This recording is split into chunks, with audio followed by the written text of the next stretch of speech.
General retired Parvez Musharraf कुछ किस्मत मुसलमानों में से एक हैं जिन्हें अल्लाह के घर काबा शरीफ की हिफाजत करने और उसकी हुर्मत पर अपनी जान की बाजी लगाने की सादत नसीब हुई। उस वक्त के मेजर परवेज मुशर्रफ ने 1979 में खाना काबा पर कब्जा करने की कोशिश करने वाले दहशतगर्दों के नरगे से आजाद कराया। परवेज मुशर्रफ ममलिकत खुदादाद इस्लामी जमहूरिया पाकिस्तान के साबिक सदर और इसकी सरहदों के मुहाफिज पाक फौज के साबिक सिपा सालार की हैसियत से याद रखे जाएंगे, मगर उनका वो कारनामा जो हर मोमिन का ख्वाब है, जिसकी ख्वाहिश हर मुसलमान की तमन्ना है, उसके बारे में बहुत कम लोग जानते हैं। 20 नवंबर 1979 बरोज मंगल इस्लामी साल के पहले महीने मुहर्रम की पहली तारीख थी। खाना काबा में नमाज फज्र अदा की जा रही थी। इमाम साहब ने सलाम फेरा ही था कि कुछ हमलावरों ने उनको घेरे में ले लिया और लाउड स्पीकर अपने कब्जे में ले लिया। उस वक्त हरम शरीफ में हजारों नमाजी मौजूद थे। हरम शरीफ के इन हमलावरों का सरगना 27 साल मोहम्मद बिन अब्दुल्ला अल कहतानी था, जिसने 4 साल तक मक्का यूनिवर्सिटी में इस्लामी कानून की तालीम हासिल कर रखी थी। उसने लाउड स्पीकर पर ऐलान किया कि वो इस सदी का इमाम मेहदी है, मेरे हाथ पर सब लोग बैत करें। He told a certain person to stand up and called him to the microphone and he said, "O Muslims, this is your Mahdi.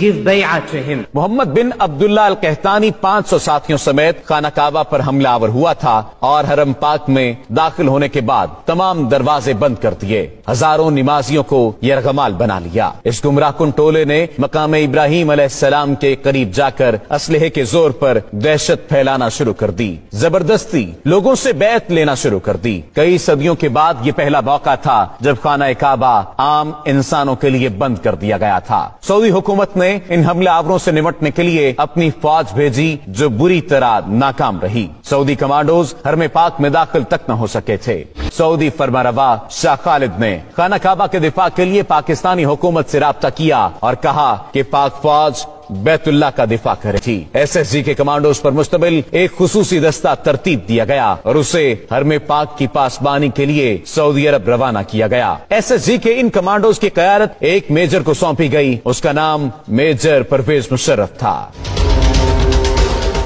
जब पाकिस्तानी कमांडोज का यह दस्ता हरम पाक पहुंचा तो उस वक्त दहशतगर्दों के कब्जे को 1 हफ्ता हो चुका था। पाक फौज के कमांडोज का यह ट्रेडमार्क है कि अपने दुश्मन पर इतनी तेजी से हमलावर होते हैं कि उन्हें संभलने का मौका भी नहीं देते। यहाँ पर मामला कुछ मुख्तलिफ था, क्योंकि बात खाना काबा की हुर्मत की थी। मेजर परवेज मुशर्रफ की क़यादत में SSG के कमांडोज ने हरम पाक का कैमरों की मदद से जायजा लिया। मेजर परवेज मुशर्रफ ने दहशतगर्दों की पोजीशन को मार्क किया और हिकमत अमली बनाना शुरू कर दी। मेजर परवेज मुशर्रफ ने सऊदी हुक्काम से कहा कि मस्जिद हराम के सहन में पानी छोड़ दिया जाए और कमांडोज को हेलीकॉप्टर के जरिए मस्जिद की छत पर उतारने की इजाजत दी जाए। इजाजत मिलने के बाद SSG के कमांडोज का असल एक्शन शुरू हुआ। एक तरफ मस्जिद हराम की छत पर कमांडोज उतरना शुरू हुए तो दूसरी जानिब खाना काबा के सहन में खड़े पानी में मेजर परवेज मुशर्रफ के हुक्म पर करंट छोड़ दिया गया। इस फौरी और गैर मुतवक्को कार्रवाई की वजह से दहशतगर्दों के टॉप शूटर्स गैर फाल हो गए और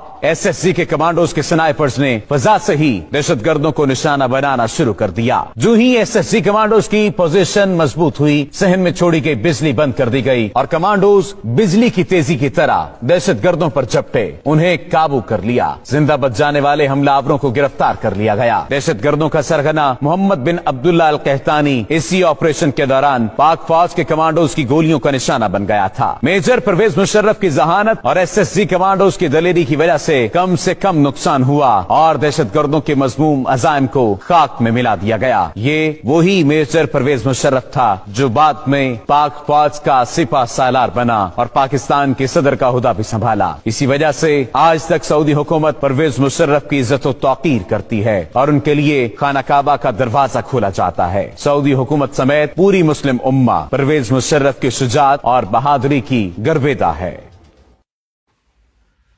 अस्सलाम वालेकुम दोस्तों, आपने अभी जनरल मुशर्रफ की कार्रवाई देखी सऊदी अरब में खाना काबा में, कि उसने बहुत कामयाब एक्शन करके एक झूठे इमाम मेहदी को उसने कैफरे करदार तक पहुंचाया।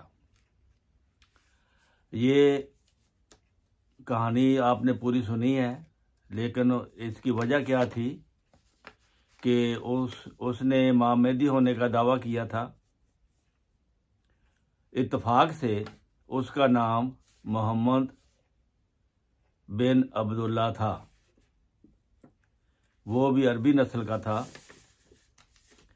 और उसने ये दलील पेश की थी कि हदीस पढ़ के देख लो, 14वीं सदी में इमाम मेहदी जो आएगा उसका नाम मोहम्मद बिन अब्दुल्ला होगा।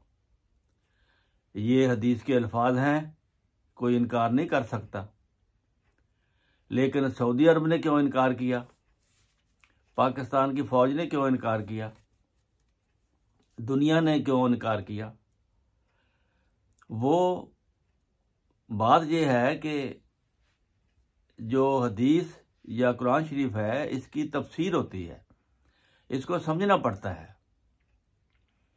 तो एक ये सवाल हुआ था हज़रत रसूल करीम सल्लल्लाहु अलैहि वसल्लम पर कि ये आपने जो हदीस पढ़ी है कि मुझे खुदा ने बताया है कि आखिरी ज़माने में 14वीं सदी में इमाम मेहदी आएगा जो मेरे दीन की इस्लाह करेगा, मेरे दीन को की मुकम्मल अशायत करेगा। तकमील तो हो गई है दीन की, लेकिन अशायत दुनिया तक नहीं पहुंची थी। आपकी तबलीग पूरी दुनिया तक पैगाम नहीं पहुंचा था कुरान मजीद का। तो इस मकसद के लिए आपने फरमाया था कि वो इमाम मेहदी आएगा और तुम उसको मान लेना। किसी ने पूछा उसकी निशानियां की, आपने फरमाया उसका नाम मेरे नाम पे होगा। मतलब ये कि उसका काम मेरे काम पे होगा, मेरे नाम पे होगा। मेरा नाम मोहम्मद है, उसका नाम मोहम्मद होगा। मेरे बाप का नाम अब्दुल्ला है, उसके बाप का नाम भी अब्दुल्ला होगा। तो सवाल ये है कि यहाँ पर उन जो सवाल करने वाले हैं उनकी तो तसल्ली होगी या नहीं होगी, क्योंकि उसके ज़माने में तो आना ही नहीं था, 1400 साल के बाद आना था। तो अब जब उसी नाम पर आ गया है तो फिर उसकी तहकीक करके उसको मानना चाहिए था, लेकिन ऐसा नहीं हुआ। इसकी वजह यह है कि हदीस में जो है, किसी ने यह पूछा था कि इसका मतलब क्या है जो इमाम मेहदी आएगा उसके साथ कैसे हमें पता लगेगा कि वो सच्चा इमाम मेहदी है। आपने जवाब में फरमाया था माना अलैहि व असहाबी, कि जो मेरे हालात हैं, मेरे सहाबा के हालात हैं, ये उनके हालात होंगे। इसका मतलब है कि मेरा नाम, मेरे बाप का नाम, मतलब ये हुआ कि जो मुझके साथ सलूक हो रहा है वही सलूक उसके साथ होगा। तो आपके साथ क्या सलूक होता था मक्का में? आपको, आपके मानने वालों को जब वो कलमा पढ़ता था तो उसको कफारे मक्का मारते थे। जब वो नमाज पढ़ता था उसको नमाज पढ़ने से मना करते थे। आपने खाना काबा में नमाज पढ़ी, आपके ऊपर ऊंट की ओजरी डाल दी गई थी। ये मशहूर हदीस है। यानी कि आपको तकलीफ़ें देते थे कि आप इबादत नहीं कर सकते थे। आप वहाँ कुरान करीम तलावत ऊंची आवाज़ से नहीं कर सकते थे। तो ये सलूक था। हज़रत अबू बकर सदीक ने अपने घर में मस्जिद बनाई थी छोटी सी। कुफार ने मौका देखकर दीवार फलांग कर उनको गिरा के आ गए थे और उनका कुछ नहीं बिगाड़ सके थे कुफार मक्का का, क्योंकि वो कमज़ोर थे। तो ये थे निशानियाँ, ये होनी थी निशानियाँ। अब जब इमाम मेहदी ने दावा किया मक्का में, हदीस के मुताबिक नाम भी है उसका, उसके बाप का नाम भी अब्दुल्ला है, तो नहीं माना उसको। मुशर्रफ के पाकिस्तानी फौज के जरिए उसको कत्ल कर दिया गया।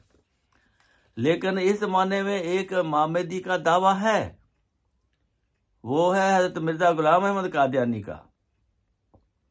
उसने कहा है कि मैं वो इमाम मेहदी हूँ जो रसूल करीम सल्लल्लाहु अलैहि वसल्लम ने फरमाया था, माना लहे वा साहबी, वो मेरी तरह, मेरे साथ जो जैसा मैं हूं वैसे उसका वो होगा और उसके साहबा होंगे। आपके साथ क्या होता था जो आजकल पाकिस्तान में अहमदियों के साथ हो रहा है? ये होता था, मस्जिदें गिराई जाती हैं, कलमे मटाए जाते हैं, महराब गिराए जाते हैं, मीनार गिराए जाते हैं, अहमदियों को कत्ल किया जाता है। यही कुछ सहाबा के साथ होता था। तकलीफें दी जाती हैं, बाइकाट किया जाता है। क्या कुछ नहीं होता? कोई एक चीज भी बता दें जो मक्का में रसूल करीम और आपके सहाबा के साथ नहीं हुआ था, जो आज जमात अहमदिया के साथ नहीं हुआ था। लेकिन दूसरी तरफ देखें, वो सारे मक्का वाले दुश्मन, इसके बावजूद इस्लाम फैल रहा था। मदीना वाले लोग आपको मारने लग गए थे, आपको दावत की कि आप ये मुल्क छोड़ दें, आप हमारे पास आ जाएं। आपने मक्का छोड़कर मदीना हिजरत की। तो यही कुछ पाकिस्तानियों ने, पाकिस्तानी हुकूमत ने और पाकिस्तानी मुल्ला ने ये किया है कि मजबूर कर दिया है कि इमाम मेहदी का खलीफा उनके मुल्क में क्यों है। उनको इतना मजबूर कर दिया कि उनको हिजरत करनी पड़ी और फिर दूसरे मुल्क में जाकर पनाह लेनी पड़ी। जैसे मक्का से लोग हिजरत करते थे, पहले मुसलमानों ने भी हिजरत की थी हबशा की तरफ, इसी तरह पाकिस्तान से अहमदी भी हिजरत करते हैं। और वो हबशा जो है वो ईसाई बादशाह थी, अहमदी जो है ये भी ईसाई बादशाहों की तरफ हिजरत करते हैं और वहाँ उनको पनाह मिलती है और वहाँ वो खुले दिल से अपनी तबलीग भी करते हैं और मस्जिदें भी बनाते हैं और कुरान मजीद भी शाया करते हैं और अपनी इबादत भी करते हैं। तो ये फ़र्क है, समझने की बात है। तो फिर क्या हुआ था? इस्लाम फैलना शुरू हो गया और इस्लाम जो है सारे अरब पर, उसके बाद अरब से निकलकर फारस तक चला गया, हिंदुस्तान आ गया। और इसी तरह हज़रत इमाम मेहदी अलैहिस्सलाम, हज़रत मिर्ज़ा ग़ुलाम अहमद कादियानी की जमात अहमदिया, जिसने हिंदुस्तान फिर पाकिस्तान से निकलकर दुनिया के सारे कोनों में इस्लाम को फैला दिया है। 212 मुल्कों में इस वक्त मिशन कायम है। 100 ज़बान में, मशहूर ज़बानों में कुरान करीम का तर्जमा हो चुका है। और ये काम वही करते हैं जो रसूल करीम सल्लल्लाहु अलैहि वसल्लम करते थे और चाहते थे कि मेरा पैगाम पूरी दुनिया तक पहुँचे। MTA के ज़रिए पैगाम पहुँच रहा है, मुबल्लिगीन के ज़रिए पहुँच रहा है, मसाजिद के ज़रिए पहुँच रहा है। पूरे यूरोप, अमेरिका, अफ्रीका, चीन, जापान, जिधर भी देखो किसी जगह भी अहमदियों को पाबंदी नहीं है। और उसका मिशन, उसका ये पूरी हुकूमतें मिलकर भी उनका कुछ नहीं बिगाड़ सकी। इनके बाद हुकूमतें भी आईं, ज़ियाउल हक ने कानून भी बनाया, भुट्टो ने कानून भी बनाया, लेकिन कुछ नहीं बना। जमात का कुछ नहीं बिगड़ा, जमात तो तरक्की करती हुई फैलती जा रही है। तो ये है सच्चाई की निशानी होती है। जिस तरह रसूल करीम सल्लल्लाहु अलैहि वसल्लम के ज़माने में इस्लाम फैला, फिर सहाबा के ज़माने में फैला, फिर उनकी हुकूमतें आईं, इसी तरह बिल्कुल वही सलूक, वही हालात जमात अहमदिया इमाम मेहदी अलैहिस्सलाम की जमात के हैं।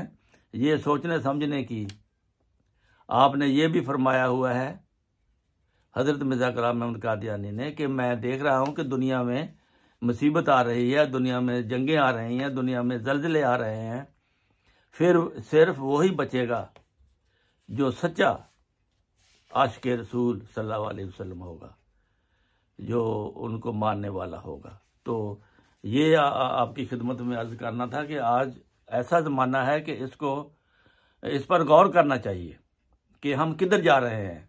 अल्लाह ताला की मर्जी क्या है, पाकिस्तान पे या दुनिया पे क्यों अजाब आ रहे हैं, जल्जले आ रहे हैं, दुनिया तबाह हो रही है, और खुदा की तरफ हम रजू नहीं करते, खुदा की बात को हम सुनते नहीं हैं, खुदा की बात पर हम गौर नहीं करते। अगर आप ये बात मान लें कि हज़रत मिर्ज़ा ग़ुलाम अहमद कादियानी ने जो कुछ कहा है वो तभी मौत फौत हुए है, उसको ये मार नहीं सके मुखालफत के बावजूद, और जो कुछ कहा है उन्होंने उनकी किताबों में लिखा है वो आज 100% पूरा हो रहा है। इसके लिए हमें अपने गिरेबान में झांकना चाहिए, सोचना चाहिए और गौर करना चाहिए, और अल्लाह ताला की रज़ा को हासिल करने की कोशिश करनी चाहिए।